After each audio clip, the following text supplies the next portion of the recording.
you didn't get one, and so if you'll raise your hand, Braden will get one to you. Yeah, that's great, thank you. Went down to Haslett yesterday. Sherry and I did go down there to see Troy, and Lance was there, and we decided that we don't ever want to go back down there again. If it hadn't been for GPS, we probably would still be down in Haslett, I'll tell you right now. I just don't like that. Too many cars and not enough highways, so.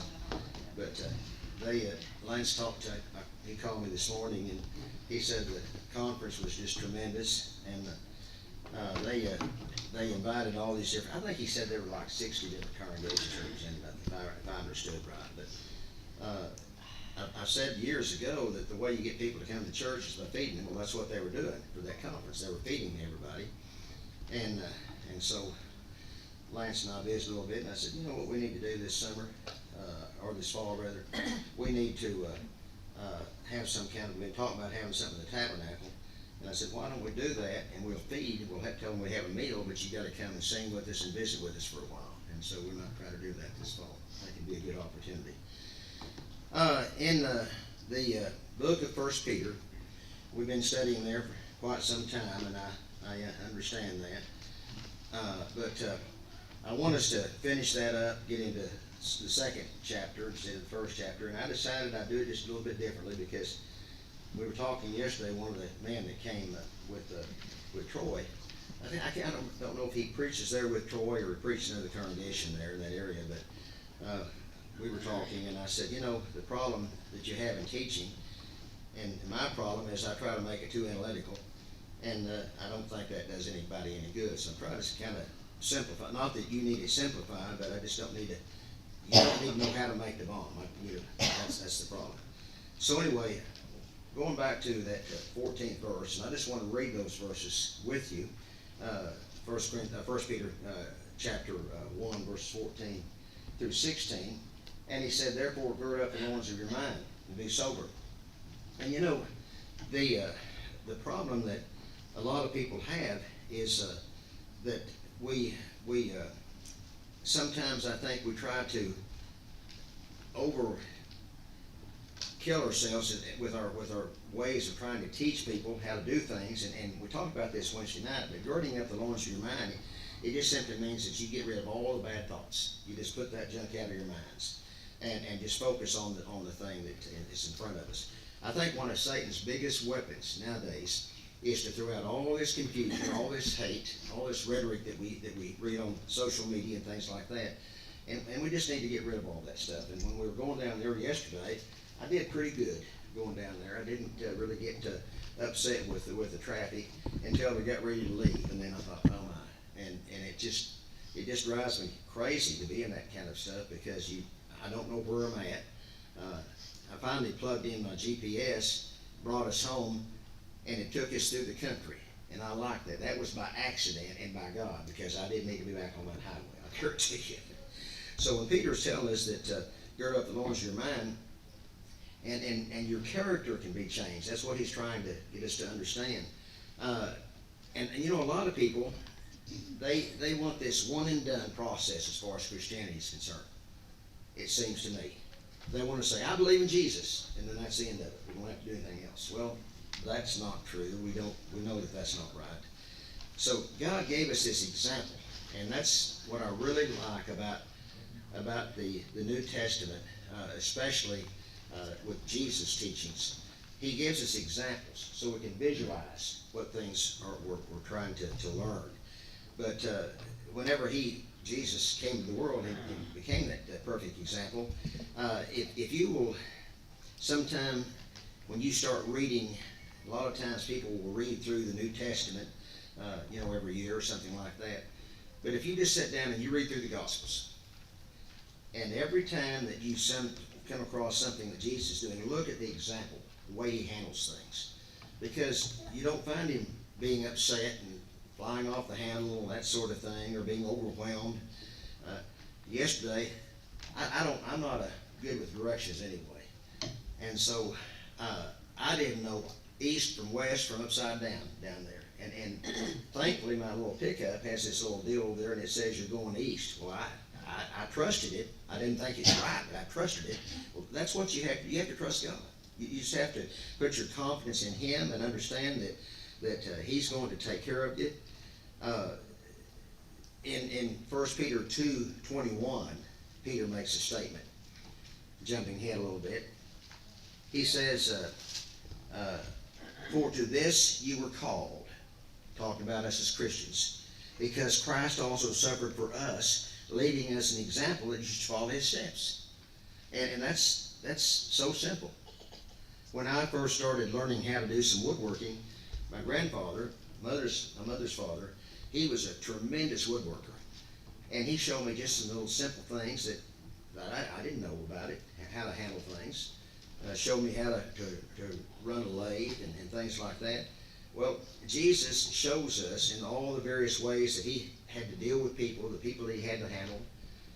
If you and I were to have to deal with some of those people, we would probably be pretty discouraged, because all these people that Jesus dealt with, they weren't the cream of the crop kind of people. Some of them were very rough and very rugged. I would really like to have been there when He first met Peter and see how He handled Peter. But all of our characters should always be in the process of being conformed, inwardly and outwardly. And you know, a lot of times people, they think, well, I talk nice to people. You know, I'm not ugly to people, but I'm going to show you something. Braden, how you doing? Good. You like that? No. No, you know, you don't do that. And I've seen some people, I really think if they smiled, their faces would break. And there's just no reason for that. We ought to be happy people, and we ought to be enjoying one another and enjoying what God has given to us, the blessings and the freedom and the salvation. And so we need to be in the process of becoming more like Him all the time. And when you read through the Gospels, you can look at how Jesus handled these things, and you can take your own mindset, your own life, and compare it. Is that the way I do things? And we can change. I mean, it doesn't matter how old you are, you can still change. So when Peter goes on there in that first chapter, we're going to drop down now, first chapter 1 down to verse 17. And he said, "If you call on the Father, who without partiality judges according to each one's work, can conduct yourself through the time of your stay here in fear, knowing that you were not redeemed with corruptible things, like silver or gold, from your aimless conduct received by tradition from your fathers, but with the precious blood of Christ, as a lamb without blemish and without spot." And I just love that picture. Jesus, if we had the opportunity to just be in His presence for a while, I think we would just be overwhelmed, because we would feel that joy, that happiness, all those types of things, and we would just be thrilled to death to really be with someone that is totally spiritual. Whenever Peter's talking about this healthy respect that a believer has for an all-powerful God, that's another thing that I see a lot of times. I think sometimes people assume that our privileged status as God's children gives us the freedom to do whatever we want. And I've seen things on posts on social media, and I think, you really haven't read the book. You need to go back and read the book, because we can't just do whatever we want. We have to do what God tells us to do, and as we raise our children, we tell them, you know, this is how you handle things. I've told this story before, but I think back about it all the time, because it really impressed me at that time. We lived in this little town in Kansas, and there were no black people in that town. I never had seen them. We went downtown to this little store where my grandmother works, a little clothing store, and there was a black man in there, and my mother was with me, and so I said, pointed to him, and so he walked over to us, and he put his hand out, and he said, "Young man," he said, "it won't rub off." And that impressed me. It made me realize that, everybody is the same. God made us all. And we're all the same. It doesn't matter what our eyes look like, or our lips are like, or our skin is like. We're all God's kids. And I think we need to have that attitude that when we meet someone, we're meeting another part of the family. Now, they might be, kind of rough and rugged, but they can change. And I know that God can do that. But we ought to fear that we're not lived up to what he expects from us. I wanted to please my daddy so much. He never had to threaten me. I don't remember him ever doing that. He never threatened me and my sister. But we wanted to please him. And so that's why we did the things that we did. And another thing that Peter points out here in these verses, it wasn't an afterthought of God for him to save us. I think sometimes people feel like that. Well, you know, God made us, made Adam and Eve, and they did what they did, and so on. And so God just, well, I got to change. No, God knew from the very beginning. And I've sat and thought about this so many times, because when you get older,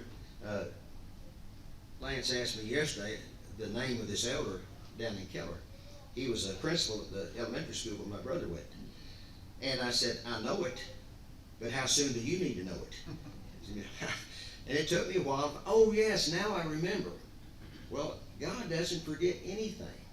And it's something that I can't comprehend. But another thing, God is not restrained by time, and so he can look back from the beginning, and he can look forward to the end. He's not constrained by time. And I think that's such a powerful thing. And when I study God like this, it makes me, well, for one thing, just amazed at his awesomeness. But another thing, it makes me comfortable, because I know that he knows exactly what's taking place. I've been reading again a bunch of these posts about the end times and the demons and you can't buy and sell. We've talked about that before. Lance and I are going to go back and do that series of lessons again, I think.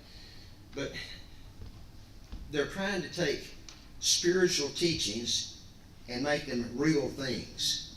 There's not going to be any beast. There's not going to be any. You're not going to have to go get a tattoo to buy something. That's all figurative stuff. And those people that teach that stuff, they just need to stop it and go back and read the book and understand it, instead of trying to put out all this garbage that they're doing, because they want to scare people. I'm not scared. I wasn't scared when I became a Christian. Lance asked me yesterday, this man was with him, and Lance said, tell him about how you were saved, what happened with you. And it's just simple. I just decided I was lost, I need to be found. And I sat and read the book and found the directions. That's what happened. Well, these people today, the problem is, they're lost and think they're found. They think they read the book, but they haven't. They read it with their own mindset, with that, instead of trying to look to see what God had to say to them. And so God planned all of these things out, and he knew that he had to do something, because man was totally lost. When you get to the point where every idea, every thought of your mind was evil, as the Bible describes those in the Old Testament, there's a problem. And so God says, okay, I'm going to handle this. And sometimes I thought, I wished I had that ability to see ahead. And I thought, no, you don't either. I have hard enough time dealing with right now, so I don't need to know what's in the future. I'll just take care of today and not worry about tomorrow. But as Peter writes in this first chapter, and like I say, we've gone through so much of it, but it just makes me so thankful for the salvation that we have. When I finish my day and sit down and I think back, okay, Dwayne, you did it again. Why did you say that? Why did you do that? And I know that God, he's probably shaking his head thinking, one of these days, maybe if you live to be 86, you'll get it right, But I'm just thankful that God saved us and loved us like what he does. Go to verses 22 through 25 with me. Since you have purified your souls in obeying the truth through the Spirit in sincere love of the brethren, love one another fervently with a pure heart, having been born again, not of corruptible seed, but incorruptible seed, but incorruptible, through the word of God, which lives and abides forever. Because all flesh is as grass, all the glory of man is the flower of the grass withers, its flower falls away, but the word of the Lord endures forever. Now this is the word which by the gospel was preached to you. And so when Peter is writing those words, my little Bible has this little heading, the enduring word, and I like that. He tells us what the results will be if we're obedient to the word of God. And I always like to know that. I like to know, if I do this, what are the results gonna be? We go to the doctors and I have a built-in mistrust of doctors anymore. I listen to them, but then I decide if I wanna do what they say or not, because sometimes they're wrong. But God's never wrong. He's never wrong. And so St. Peter says, this is what will happen if you are obedient to God's word. And we want to know what the results are gonna be when we do something. If we take Norman was talking about his car, and some things about it. If we take our car to the mechanic, I don't take my pickup, I haven't had to take it to the mechanic since I bought it, it's 3 years old, but if I do, and there's something wrong, I want him to explain to me how he's gonna fix it, what he has to do. Because I don't wanna come back later on, Jason, and have a list of parts that long, when I know that, hey, you didn't work on this stuff, I know what I charge you anyway. Well, I'm not doing that. Well, God tells us what the results will be. Since you have purified your souls in obeying the truth. And those words are so vitally important. And I hear some of these TV preachers and read some of this stuff, and I think, buddy, I don't know which book you're reading, but it ain't in my book. It doesn't say that. We need to know what the word is. And those first 6 words that Peter uses there, he says, since you have purified your souls. And you think about that. And you might say, well, I didn't purify my soul. I was thinking about this the other day. Sherry, she decided that my garage needed some rearranging, and it did. And so she came over and helped me, and we got rid of some things I didn't need, and we put things in order. Well, that's what we need to do with our lives. We got to get rid of those things that we don't need. The temper tantrums, the throwing stuff, and all that. We got to get rid of that stuff. The constant worrying, fretting, and well, so and so didn't speak to me. Well, big deal. They didn't speak to that person either. You know, we got to get rid of that stuff and just start letting God's peace just overwhelm us and make our lives pleasant, enjoyable. Because if we're not enjoying them, nobody else is either. And so we got to understand that. We got to get things put in order. He said, find the verse where it says, where it talks about being puffed up. I'm not seeing that there, but he, in one place he talks about it. But anyway, the idea of having these kind of attitudes that think we're better than other people, those are wrong. And having purified, those words in the Greek, they're referring to moral situations, purifying yourself morally. Well, again, you know, we sometimes think, I believe, or I know I have, thought, well, I'm just pretty good. And you know, I told a lot of you that have been around for a while about going to one of my elders' houses one day, and I was talking about how that you know, we need to all work on our lives and need to get sin out of our lives and stuff. And this elder's wife, she said, I don't sin. Well, that's back before when I was young and dumb, and since then I'm old and dumb. But anyway, but I thought, you just sinned, you lied. And I told her that. I said, you just sinned. You told her a lie. Because the Bible says all have sinned, fallen short of the glory of God. So don't tell me you haven't sinned. Well, if we realize that we have sinned, or whatever is in our lives that needs to be gotten rid of, then we need to let we need to be purified. And in Hebrews 14:14-15, the writer says this, seeing then that we have a great high priest who has passed through the heavens, Jesus the Son of God, let us hold fast our confession. For we do not have a high priest who cannot sympathize with our weaknesses, but was in all points tempted as we are, yet without sin. And I, every time I read that, it just amazes me. Every temptation that you have or anyone has ever had, Jesus was faced with that same temptation. The difference is he didn't give in to it like we so often do, but he understands. It's not like he doesn't know. Now, I think sometimes, well, you just don't understand. Yes, he does. Bible says he does. He understands. Yet without sin. And so, it goes on to say,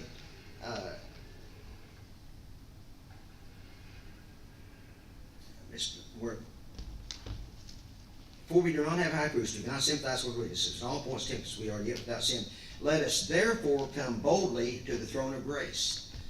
And that again, I think we need to think about that. It doesn't make any difference what you've done, what sin you've committed, what you've said, what you've thought, what your lifestyle is. You can come boldly before the throne of grace and say, Father, I need your help. I've made this mistake. Forgive me and heal me. Now, God doesn't, He wants us to come as we are, but He doesn't want us to leave that way. He wants us to be changed. He said that we may obtain mercy and find grace to help in time of need. But you see, you got to recognize your problems to start with. Used to, when I was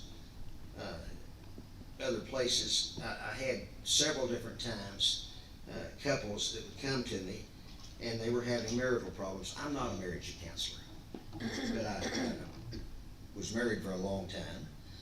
And so I would sit and talk to them, and I remember this one guy came, and his wife was a lovely person.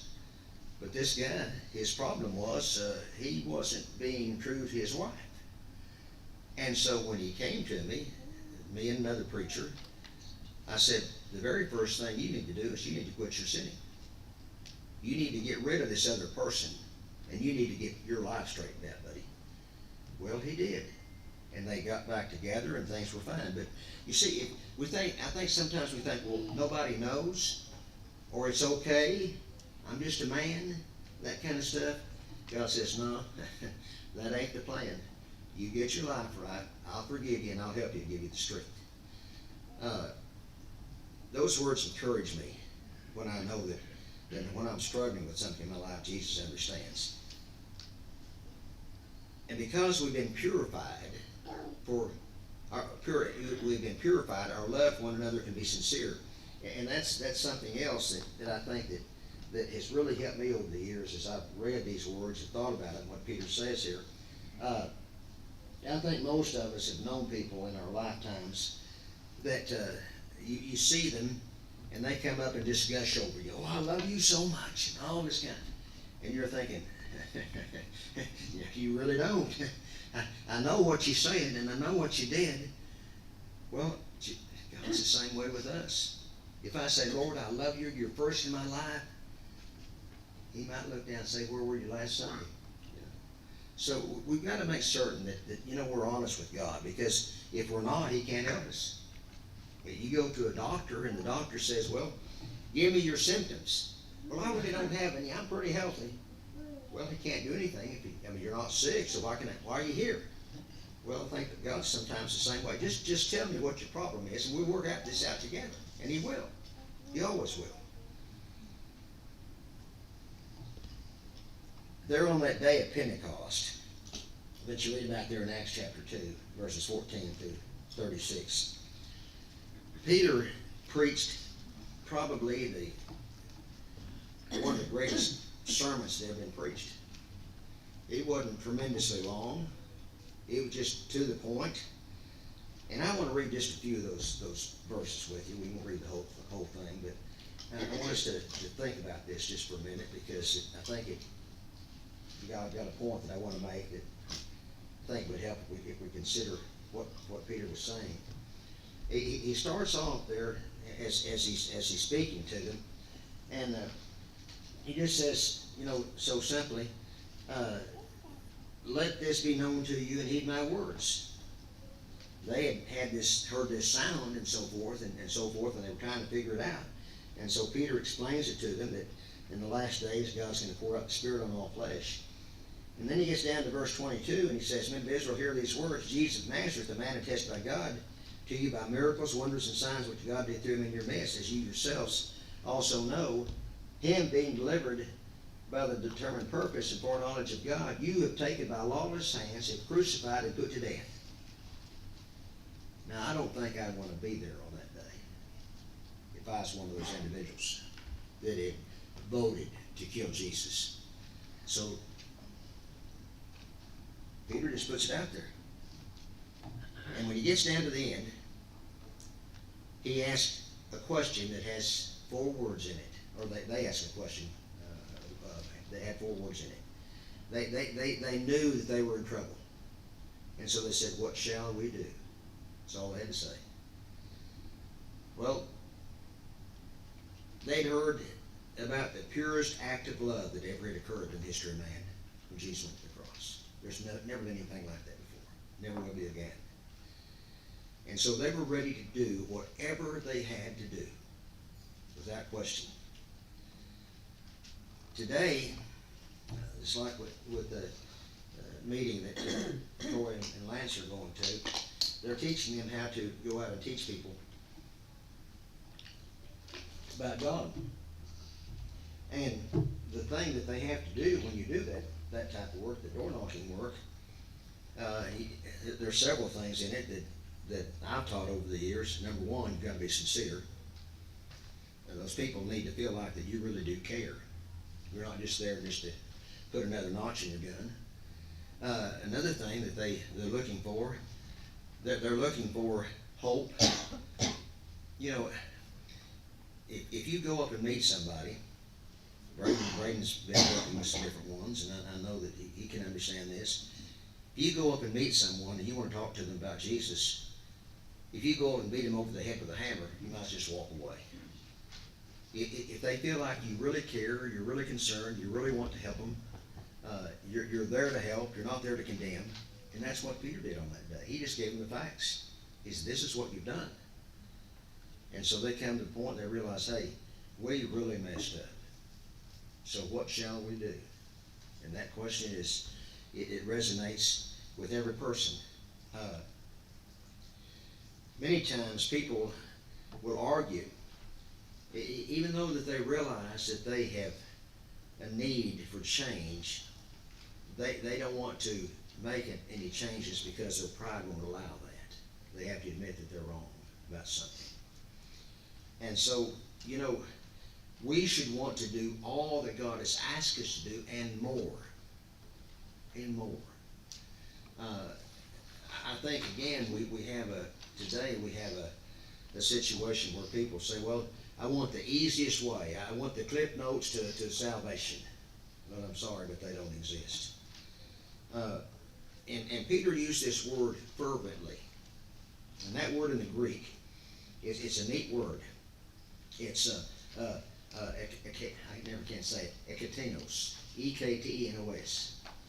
And what it originally meant was it has musical significance, and it referred to taking a string on a musical instrument and stretching it out so that you could pluck it and make a noise that was pleasant.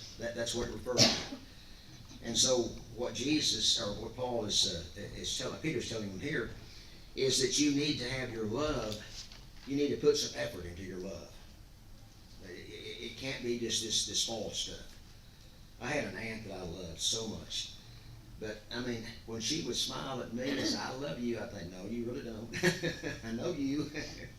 And I didn't feel her love. I didn't feel that. And she might have been sincere, but I didn't feel it. We had a family reunion at my farm several years ago. And one of my cousins came from California that I hadn't seen in many years. And she had 2 daughters that I'd never met before in my life. But immediately, we loved each other. And why? Because we were from the same family.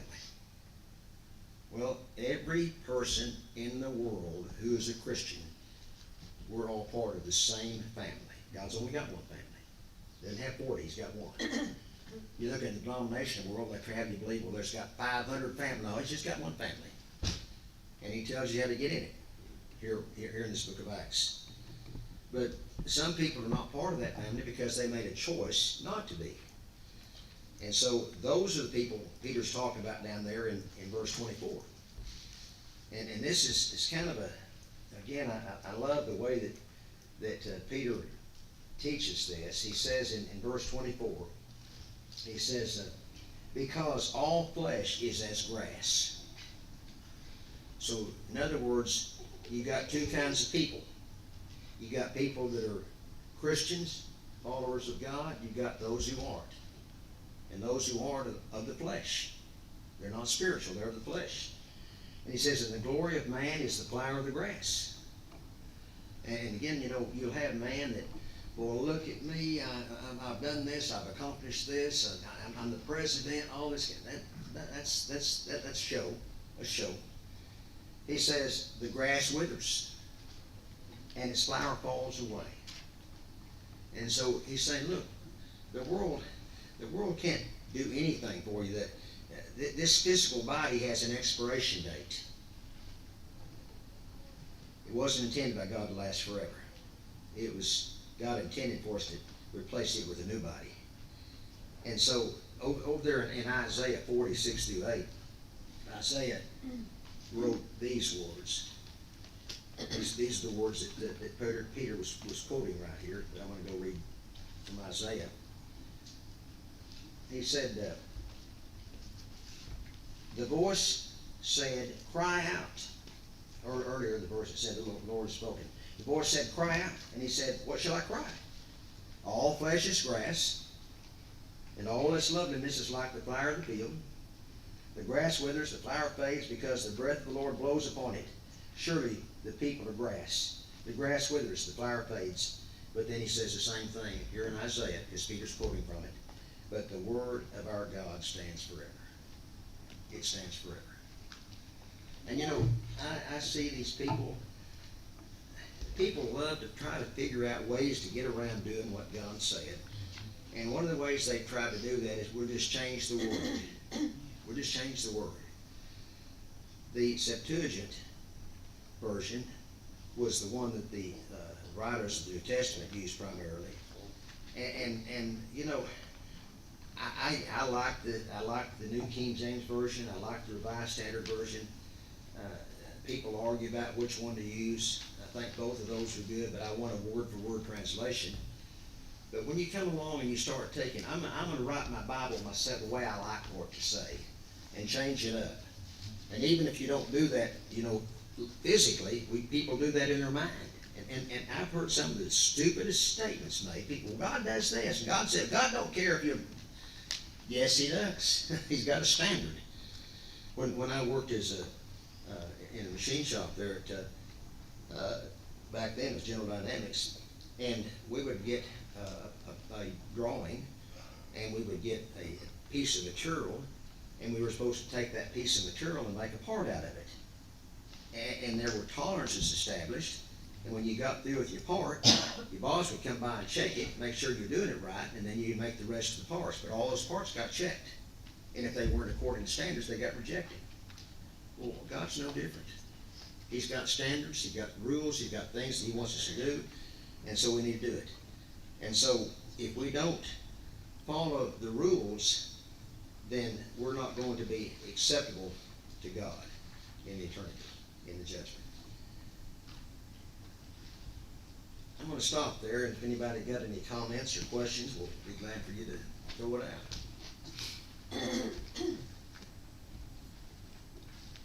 Let's look at just the first couple of verses there in chapter 2 then, and then we'll quit.